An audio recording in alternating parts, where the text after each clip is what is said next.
Utterly fascinating parallels between history of cold food tech and AI.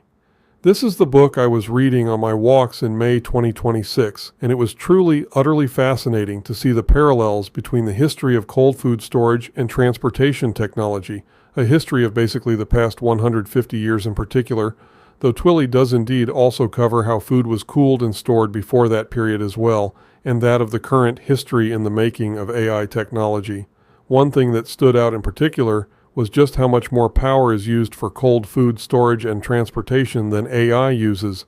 a fact that actually checks out upon an independent deep dive. Another was the rapidity of societal change from "this new tech is harmful" to "this new tech is essential," Twilley speaking directly of refrigeration of food, yet seemingly also speaking to the near future history of AI. But the history and its parallels aren't the only details that were fascinating to learn. Twilley covers seemingly everything about the topic, including how foods are kept fresh in grocery stores, and bleeding-edge research to extend this in a variety of ways for a variety of foods, but also how the entire concept of cold food storage and transportation is being developed in rising areas such as China and Africa, and the challenges of bringing both regions to the levels that Americans and Western Europeans have now taken for granted for generations. Overall, a truly astounding text full of information that will illuminate several areas of your life that you hadn't previously considered, likely even if you work in HVAC or, as in my case, have family and friends that do. One that has direct bearing on so many conversations in the zeitgeist of late, including not just AI but also GMO foods, power generation tech, and even cooling technology more generally.